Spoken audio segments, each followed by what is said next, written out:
मोदी जी जो 140 करोड़ देशवासियों के हृदय में अपना स्थान रखते हैं, उसका यही कारण है।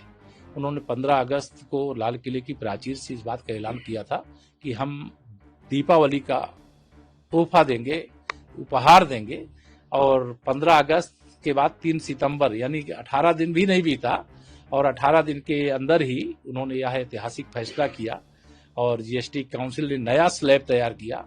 सरकारी खजाने में पैसा कमाने की स्थिति हो सकती है, लेकिन देशवासियों की जो जरूरत का विषय है, चाहे वो हमारा किसान हो, एग्रीकल्चर, कई उत्पाद हैं जिसपे टैक्स में कमी की गई है।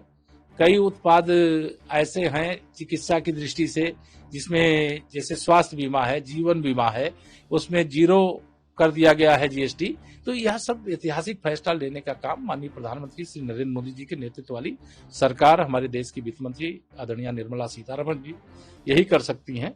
यह आत्मनिर्भर भारत बनाने की ओर उठाया गया बड़ा और ऐतिहासिक कदम है। यह देश विकसित 2047 तक बने, इस ओर बढ़ाया गया ऐतिहासिक कदम है। हम आयात पर निर्भर न रहें, बल्कि हम निर्यात करने वाले देश बने और जो हमारे देश की जरूरत है, हमारे देश के अंदर होने वाले उत्पाद से पूरी हो। इसके लिए ये जो फैसला किया गया ऐतिहासिक फैसला है। मैं इस फैसले का हृदय से स्वागत करता हूं।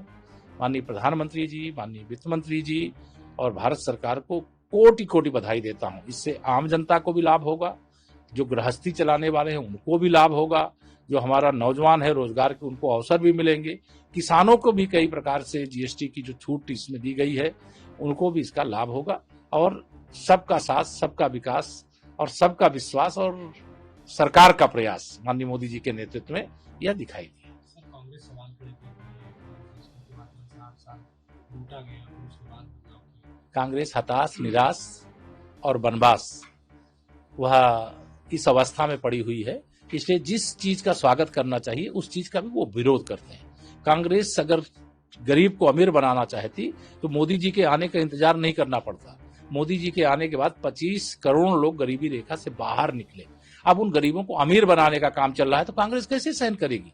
उन्हें दलितों का, पिछड़ों का, गरीबों का, किसानों का, मजदूरों का, महिलाओं का सशक्तिकरण कैसे बर्दाश्त होगा? यह देश आर्थिक रूप से समर्थ बने, महाशक्ति बने, आत्मनिर्भर बने, ये कांग्रेस कभी स्वीकार नहीं करेगी।